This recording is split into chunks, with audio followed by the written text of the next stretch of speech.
शिवाय। शिवे भक्ति शिवे भक्ति भक्तिर्शिवे शिवे अन्यथा शरणं नास्ति त्वमेव शरणं मम। कार्तिकेय का प्रणाम स्वीकार करें मुनिवर। यशस्वी भाव। शिव भक्ति एवं वैदिक धर्म का प्रचार प्रसार करने का वचन पूर्ण करने के लिए आ गए हो, ये जानकर अति प्रसन्न हूं। मैं अपना वचन अवश्य पूर्ण करूंगा मुनिवर, किंतु इस समय मैं आपके दर्शन करने आया हूं। माता पिता की आज्ञा से मैं पृथ्वी की परिक्रमा के लिए निकला हूं। ये कार्य पूर्ण होते ही मैं आपके पास लौट आऊंगा और अपने शेष कर्तव्य को पूर्ण करूंगा। माता पिता की आज्ञा से परिक्रमा करने निकले थे, तो उनकी आज्ञा का उल्लंघन कर या आश्रम में क्यों चले आए? मैंने कोई आज्ञा का उल्लंघन नहीं किया मुनिवर।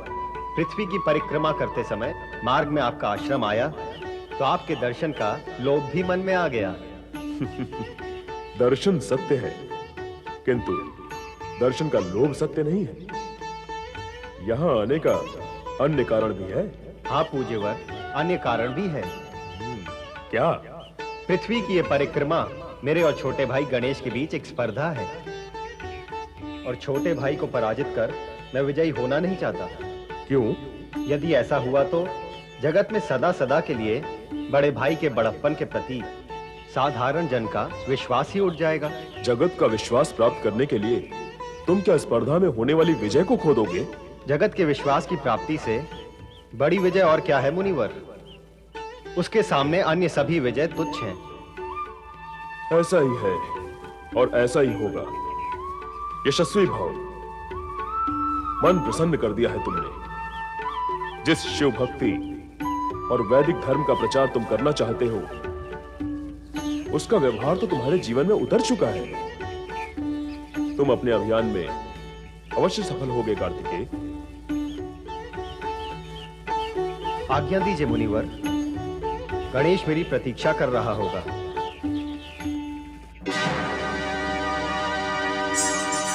गणेश भैया शांत हो जाइए, शांत हो जाइए। कार्तिकेय भैया आ जाएंगे। अरे हाँ तो जाएंगे, पर ये क्या उचित हुआ? तो अनुचित क्या हुआ?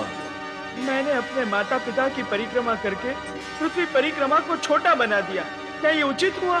आपने स्वयं कहा था गणेश भैया कि माता पिता सर्वोपरि होते हैं, तो उनकी परिक्रमा भी श्रेष्ठ और उचित ही मानी जाती है। ऐसा मैं मानता था, आप भी मानते हैं, पर क्या बड़े भ्राता कार्तिकेय भी ऐसा मानेंगे? हो सकता है उन्हें यह अप्रिय लगे। यही सोच सोचकर मन व्यथित हुआ जा रहा है। क्यों लगेगा अप्रिय? आप दोनों भाइयों में तो अटूट प्रेम है। आपके इस कार्य से वे व्यथित होंगे। ये सोच के आपको व्यथित होना व्यर्थ है। फिर भी मैं उनसे क्षमा अवश्य मांगूंगा। देवी पार्वती, आज गणेश की बुद्धिमत्ता ने उसके उज्जवल भविष्य का परिचय दिया है। निश्चय ही गणेश जन जन द्वारा पूज्य होगा। गणेश ही क्यों, कार्तिकेय भी ज्ञान और धर्म के विषय में अग्रणी है। वह ना तो केवल ऋषि मुनियों का सत्संग करता है, अपितु वे उसका उपदेश सुनने के लिए लालायित रहते हैं। अपने माता पिता के प्रति उसके मन में आदर सम्मान है, तो छोटे भाई गणेश के लिए अगाध स्नेह भी है। मुझे तो ऐसा प्रतीत होता है कि गणेश को विजयी करने के लिए ही वह लौटने में विलंब कर रहा है। संभवतः तुम्हारा विचार सही हो, पर जब तक कार्तिकेय लौट नहीं आता, तब तक इस विषय में निश्चित रूप से कुछ नहीं कहा जा सकता। गणेश भी उसी की प्रतीक्षा कर रहा है।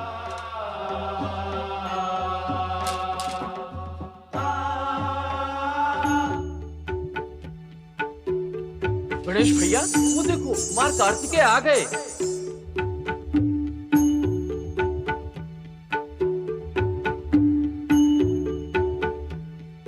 शिवनंदन कुमार कार्तिकेय की जय हो। शिवनंदन कुमार कार्तिकेय की जय हो। गणेश, तुम मुझसे पहले पृथ्वी की परिक्रमा करके लौट आए, इसकी मुझे प्रसन्नता है। इस विजय के लिए बधाई। कैसे विजय और कैसे बधाई? मैं तो लज्जित हूँ और क्षमा प्रार्थी भी। क्योंकि मुशक रात तो पहले माता पिता के दर्शन कर उनका आशीर्वाद प्राप्त कर लें। उसके पश्चात इस विषय पे चर्चा करेंगे। आओ। शिवनंदन कुमार कार्तिकेय की लो, कार्तिकेय भी आ गया और अब दोनों इसी ओर आ रहे हैं। हाँ, दोनों की जय जयकार भी हो रही है। अब आप दोनों के विवाह की घोषणा अवश्य कर दें। देवी, हम अपनी इच्छा को पुत्रों पर थोपने के पक्ष में नहीं हैं। ऐसा क्यों कह रहे हैं स्वामी? पुत्रों का विवाह तो माता पिता की इच्छा से ही होगा। अवश्य होना चाहिए, पर कार्तिकेय अपनी विवाह करने की अनिच्छा प्रकट कर चुके हैं। वे धर्म कार्य और लोक कल्याण में प्रवृत्त हैं। शिवनंदन कुमार कार्तिकेय की गौरी पुत्र गजानन गणेश की, भगवान भोलेनाथ गौरी शंकर की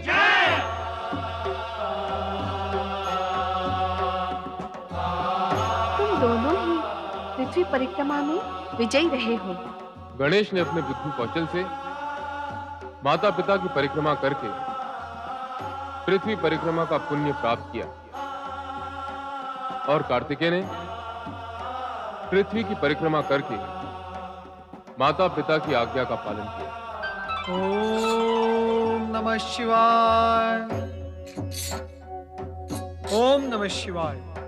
आओ नारद, तुम सदा ही समाचार लेकर आते हो, आज समाचार लेकर जाना।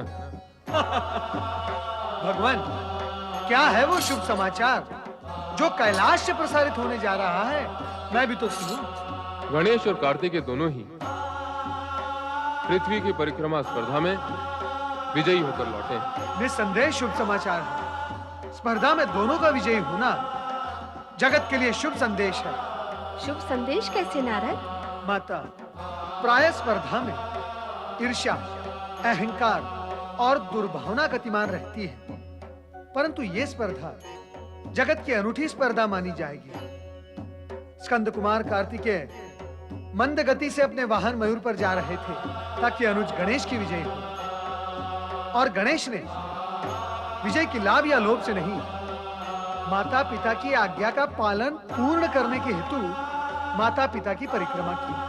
माता, यह आदर्श स्पर्धा क्या जगत को यह शुभ संदेश नहीं देती? यदि स्पर्धा सद्भावना पूर्ण हो तो दोनों पक्ष संतुष्ट और विजयी हो सकते हैं। नारद, तुमने तो समाचार को शुभ संदेश बना दिया। नारायण नारायण, बनाने बिगाड़ने का कार्य नारद से कैसे हो सकता है भगवान भोलेनाथ? ये सब तो आपकी लीला है। सात्विक गुणों से संपन्न आपके दोनों पुत्र बधाई के पात्र तो हैं ही, परंतु उनके माता पिता होने के नाते आपको भी बधाई हो। अपनी बधाइयों का भंडार सुरक्षित रखना नारद। हम शीघ्र ही दोनों का विवाह कर रहे हैं। उस समय आवश्यकता होगी। मैंने इन दोनों के लिए कन्याएं भी देख ली हैं। भगवान भोलेनाथ की इच्छा के अनुरूप मैंने राजा विश्वरूप को आपका संदेश पहुंचा दिया था। वे अपनी दोनों पुत्रियों सहित इस विषय पर आपसे निवेदन करने यहाँ आए भी थे। माता भोलेनाथ, अब अधिक विलंब न करें। मैं शीघ्र ही आपके इस निर्णय की सूचना उन्हें देता हूँ। नहीं देव ऋषि, नहीं, ये संभव नहीं। संभव नहीं? नारायण नारायण, कैलाश की इस पुण्य धरती पर शक्ति स्वरूपा माता पार्वती और तीनों लोकों के स्वामी पिता भगवान भोलेनाथ के गुण संपन्न पुत्र कुमार कार्तिकेय के लिए असंभव क्या है? ये सत्य तो शक्ति और सामर्थ्य का परिचायक है देव ऋषि, किंतु विवाह का विषय सर्वथा भिन्न है। विवाह न करने का अपना निर्णय तो मैं से पूर्व भी स्पष्ट कर चुका हूं। इस विषय में मुझे अधिक विवश न किया जाए तो मेरे हित में होगा। अब मुझे दक्षिण क्षेत्र में जाने की आज्ञा प्रदान करें ताकि मैं अगस्त ऋषि को दिए गए अपने वचन को पूर्ण कर सकूं। बड़े भ्राता कार्तिकेय, यदि आप विवाह नहीं करेंगे तो मैं भी आजन्म अविवाहित रहूंगा। तुम क्यों अविवाहित रहोगे? मेरा यही प्रश्न तो आपसे है। मैं बार बार स्पष्ट कर चुका हूं कि मैं धर्म और शिव भक्ति के प्रचार का कार्य पूर्ण करना चाहता हूं।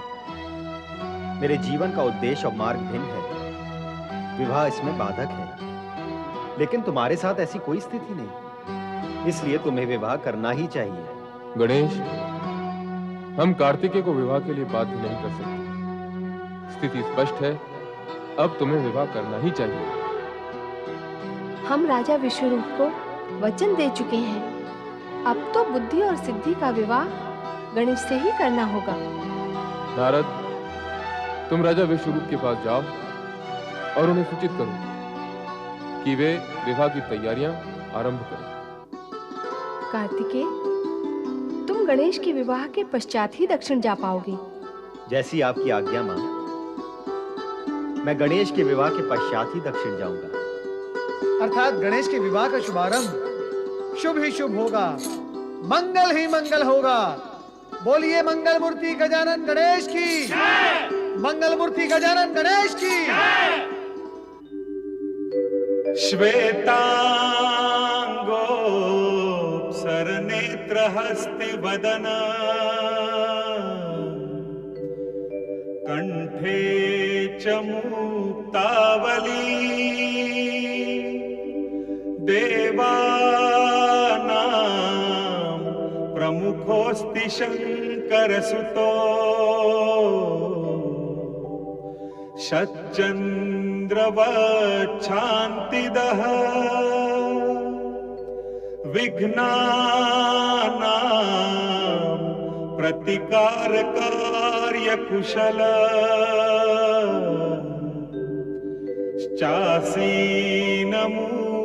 शासनो सोयात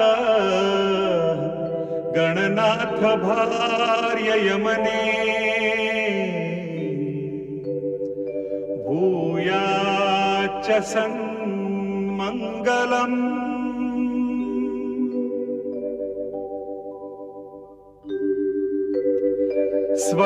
स्वर्गंगा सुरभिश्च दैवततरु सूर्या च भाकौमुदी सिद्धिं पुण्यविवाहकार्यपरका दृष्ट्वा च सम्मोहिताः तद्वद् बुद्धि विवाह कार्यकरणे मज्जन्ति दिग्देवताः इत्थं सिद्धि सुबुद्धिदन्ति यमने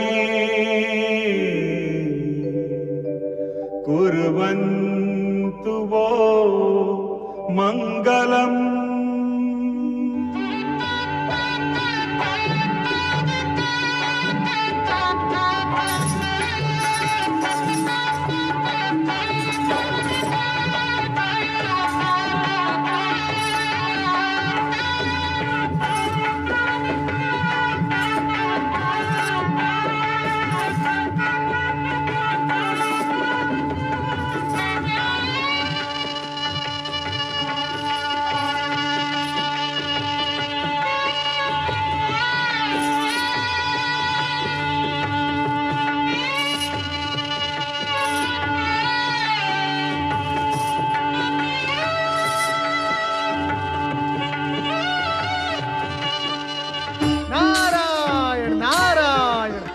भक्तगण ध्यान से सुनेंगे तो लाभ होगा। गणेश जी भगवान भोलेनाथ और माता पार्वती के पुत्र होने के कारण विघ्नहर्ता और सुखकर्ता तो है ही है, परंतु विवाह उपरांत अब उनके गुण और शक्ति में वृद्धि हुई है, क्योंकि अब उनके साथ बुद्धि और सिद्धि है। जो भी भक्तगण गणेश जी के साथ बुद्धि सिद्धि की आराधना करेगा उसे बुद्धि और सिद्धि के साथ रिद्धि, वैभव, ऐश्वर्य सब कुछ प्राप्त होगा। इसलिए मेरे प्रिय भक्तगण मेरे साथ प्रेम और श्रद्धा से बोलो, ओम श्री गणेशाय नमः। ओम श्री गणेशाय नमः। ओम श्री गणेशाय नमः। ओम श्री गणेशाय नमः।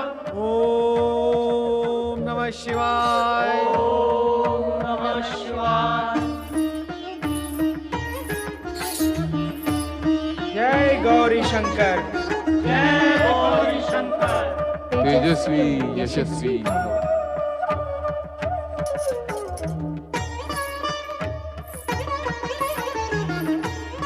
तुम तीनों को मेरा शुभ आशीर्वाद।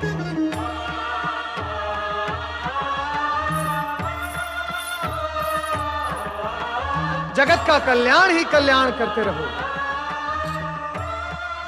अब मैं माता पिता का आशीर्वाद प्राप्त कर दक्षिण की ओर प्रस्थान करूंगा।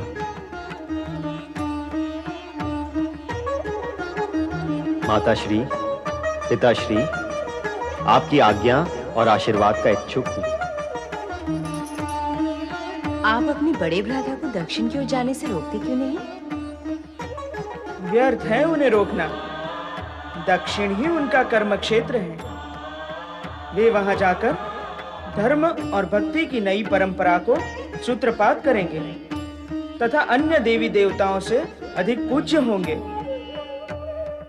गुरुमुखम, षटमुखम, सुब्रमण्यम आदि नामों से दक्षिणवासी उनकी पूजा करेंगे।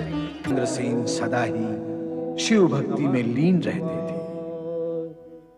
ओम नमः शिवाय। ओम नमः शिवाय। ओम नमः शिवाय। ओम नमः शिवाय।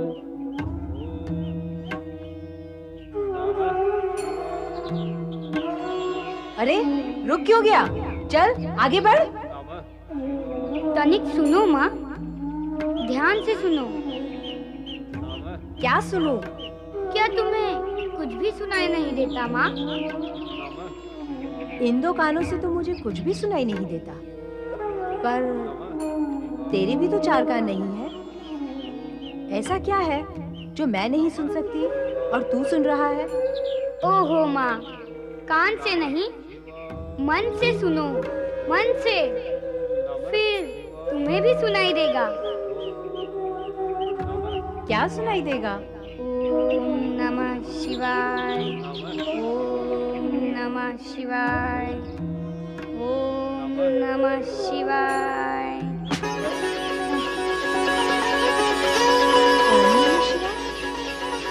अरे बेटे श्रीकर, बेटे श्रीकर, अरे श्रीकर रुक जा बेटा। अरे अरे श्रीकर सुन, रुक जा बेटा, रुक जा। बेटे श्रीकर, बेटे, बेटे श्रीकर रुको। अरे बेटे, बेटे, बेटे श्रीकर रुक जा। ओम नमः शिवाय। ओम नमः शिवाय। ओम नमः शिवाय। ओम नमः शिवाय। ओम नमः शिवाय। बेटा, बेटा श्रीकर, श्रीकर, बेटा। क्षमा करें महाराज, निर्बुद्धि बालक है, मना करने पर भी घुस आए भीतर। मूर्ख बालक है, क्षमा करें महाराज।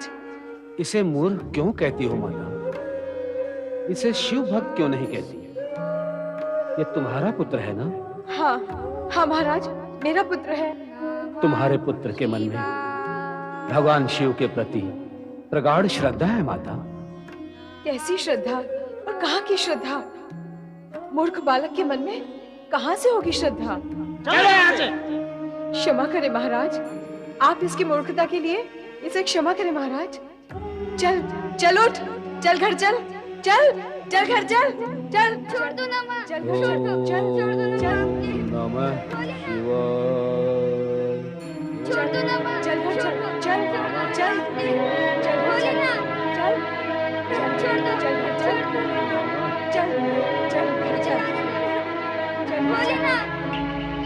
मट्टी मारी गई है तेरी, पत्थर पड़ गए तेरी बुद्धि पर।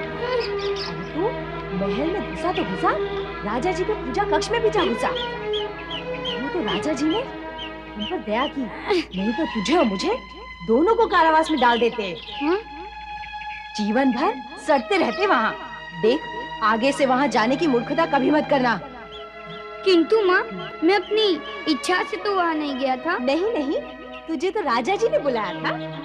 राजा जी ने नहीं माँ, भगवान शिव जी ने बुलाया था। चलता है चुपचाप, नहीं तो धुएं घुमा के। चल सीधी तरह चल, नहीं तो तेरा खाना पीना बंद कर दूंगी। मेरा खाना भले ही बंद कर दो, किंतु मैं भगवान शिव जी के दर्शन करने अवश्य जाऊंगा। मुझे जाने दो ना माँ। चल, सुना नहीं, मैं कहती हूँ चल। अरे घर चल। चल जल्दी जल्दी चल, नहीं तो राजा जी के सैनिक आते ही होंगे और पकड़ लेंगे हम दोनों को। तुम स्वयं भयभीत हो और मुझे भी भयभीत कर रही हो। कहाँ है राजा जी? कहाँ है उनके सैनिक? कौन आ रहा है हमें पकड़ने? माँ, तुम घर जाओ, मुझे जाने दो ना भगवान शिव जी के दर्शन करने। मैं भगवान शिव जी के दर्शन करूंगा।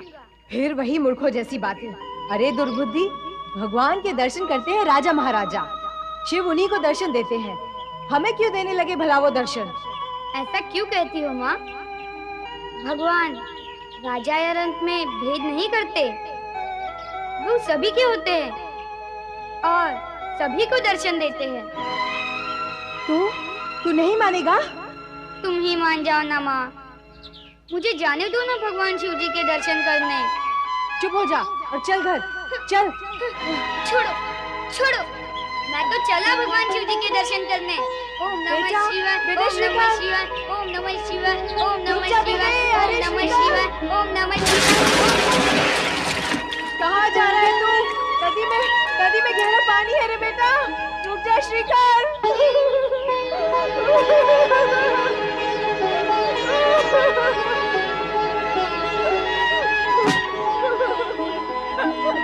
मेरा बेटा, मेरा श्रीकर, अरे उसे बचाओ कोई। मेरा बेटा, मेरा श्रीकर, अरे कहाँ गया नदी में? शांत हो जा गोपाल, अरे शांत हो जा गोपाल, शांत हो जा, शांत हो जा, आ जाएगा। शांत हो जा, मैं आती हूँ बेटा। शांत हो जा गोपाल, शांत हो जा गोपाल। मेरा बेटा, मेरा श्रीकर।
गोपा नदी किनारे रोती ही जा रही है, रोती ही जा रही है। क्या हुआ उसे? लगता है उसका बेटा श्रीकर कहीं भाग गया है। भागेगा क्यों?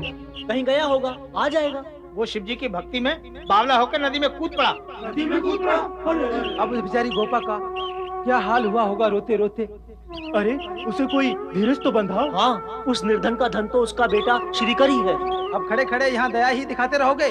चलो चलकर उससे पूछते हैं और श्रीकर को ढूंढने का उपाय करते हैं। हे भगवान, ये क्या कर दिया तुमने? ये क्या अन्याय किया? क्या दोष था मेरा? क्या अपराध किया था मैंने? क्या किसका मन दुखाया था मैंने? क्यों मेरे बेटे को मुझसे अलग कर दिया? अब मैं जीऊंगी किसके सहारे? हाय, मैं क्या करूं? मैं क्या करूं? मेरा क्या होगा? कहाँ है वो? क्या बताऊं? कहाँ है वो? जानती तो वहां न जा पहुंचती। क्या तुम ये भी नहीं जानती तुम्हारा बेटा श्रीकर कहाँ है? केवल इतना ही जानती हूँ कि भगवान शिव के दर्शन की हट करते हुए वो शिप्रा नदी में कूद पड़ा और वहाँ से वो बाहर नहीं आया। क्या शिप्रा नदी में कूद पड़ा? शिव दर्शन के लिए तुमने रोका नहीं उसे? कैसी माँ हो तुम? तुम्हें भी कूद जाना था उसके पीछे। क्या किसी ने उसे नदी से निकाला नहीं? क्या वहाँ कोई नहीं था? होने से क्या होता है, कोई तैरना नहीं जानता था। पता नहीं क्या हुआ उसका, वो डूब गया या मगरमच्छ। नहीं गोपा नहीं, जो भगवान शिव की भक्ति करते हैं भगवान उन्हें ऐसे मरने नहीं देते, रक्षा करते हैं उनकी। हाँ, भगवान ने अवश्य ही उसकी रक्षा की होगी। वो जीवित ही होगा। काकी, काकी, श्रीकर जीवित है। क्या कहा? हाँ काकी, श्रीकर जीवित है। कहाँ है वो? काकी, श्रीकर नदी के उस पार है। कहाँ क्या कर रहा है वो? भगवान शिव की पूजा कर रहा है। नदी के उस पार पूजा कर रहा है? अकेला? नहीं काकी, वो अकेला नहीं है, उसके आसपास राजा जी के सैनिक खड़े हैं। सैनिक? राजा जी के महल में घुस गया था, इसीलिए सैनिक उसे पकड़ने आए होंगे। क्या क्या दिन दिखाएगा मुझे? बेटे श्रीकर, मैं आ रही हूँ उस पार, तेरे पास। श्रीकर, बेटे श्रीकर। ओम नमः शिवाय, ओम नमः शिवाय, ओम नमः शिवाय, ओम नमः शिवाय, ओम नमः शिवाय, ओम नमः शिवाय, ओम नमः शिवाय, ओम नमः शिवाय, ओम नमः शिवाय, ओम नमः शिवाय, ओम नमः शिवाय, ओम नमः शिवाय, ओम नमः शिवाय, ओम नमः शिवाय, ओम नमः शिवाय, ओम नमः शिवाय, ओम नमः शिवाय। महाराज रिपुदमन, कहिए महाराज सिंगल, देख रही है ना? हाँ, देख भी रहा हूँ और समझ भी रहा हूँ। राजा चंद्रसेन की इस नगरी में छोटे छोटे बालक भी शिव भक्ति और पूजा में डूबे हुए हैं। जिस राज्य के छोटे बड़े सभी अपना कर्म भूलकर पूजा पाठ में लगे रहते हो, वहाँ आत्मरक्षा और नगर रक्षा की बात तो सोचना ही व्यर्थ है। प्रश्न नहीं उठता नगर रक्षा का। राजा सिंहदत्त, मैं तो कहता हूँ जिस राज्य का राजा चंद्रसेन स्वयं रात दिन शिव भक्ति में खोया रहता है, वहाँ की प्रजा भला अपनी रक्षा की बात सोच ही कैसे सकती है? और यदि सोच भी ले तो कर क्या सकती है? जहाँ राजा ही दुर्बल हो, वहाँ की प्रजा तो और अधिक दुर्बल होती है। तो जिस राज्य में राजा और प्रजा दोनों ही बेसुध हों, वहाँ तीसरे को स्थिति का लाभ उठाने से चूकना नहीं चाहिए। अर्थात आप मेरा अर्थ नहीं समझे? आप अपना अर्थ स्पष्ट करें महाराज रिपुदमन। इससे अधिक और क्या स्पष्ट करूं? आप राजा हैं और दूसरे राजा की राजनीतिक भाषा का ज्ञान तो आपको होना ही चाहिए। वैसे राजनीति में स्पष्ट कुछ नहीं होता। हाँ, राजनीति में तो सांकेतिक भाषा का चलन है, किंतु मूर्ख जन इसे छल कपट की भाषा कहते हैं। इस समय मूर्खों की चर्चा का क्या लाभ? मूल विषय पर आए तो उत्तम है। विषय और विचार तो हम दोनों के हित में है। इस उज्जैन नगरी का राजा चंद्रसेन सदैव ही शिव भक्ति में खोया रहता है। शासन पर उसकी पकड़ ढीली हो चुकी है। ऐसे में हम उस पर आक्रमण करके उज्जैन नगरी पर सहज ही अपना अधिकार प्राप्त कर सकते हैं। फिर इसके 2 बराबर भाग करके आपस में बांट लेंगे। मैं आपसे सहमत हूं। हम सहज ही राजा चंद्रसेन को बंदी बना लेंगे। आज्ञा दीजिए महाराज, हम अभी अपनी अपनी सेना को लेकर जाते हैं और राजा चंद्रसेन को बंदी बनाकर लाते हैं। जाओ, विजयी हो, चलो। नहीं भगवान नहीं, ऐसा नहीं होने देना। सब कुछ आपके वश में है। इन दुष्ट राजाओं के सोचने से क्या होता है? और फिर हमारे राजा जी तो आपके भक्त हैं, दिन रात आपकी भक्ति करते रहते हैं। क्या आप उनके साथ इतना बड़ा अन्याय करेंगे? इन दुष्ट राजाओं के हाथ में उनका राज्य दे देंगे? नहीं ना, मुझे विश्वास है, पूरा विश्वास है, आप ऐसा नहीं होने देंगे और हमारे राजा जी की रक्षा करेंगे भोलेनाथ। ओम नमः शिवाय, ओम नमः शिवाय, ओम नमः शिवाय, ओम नमः शिवाय, ओम नमः शिवाय, ओम नमः शिवाय, ओम नमः शिवाय, ओम नमः शिवाय, ओम नमः शिवाय, ओम नमः शिवाय।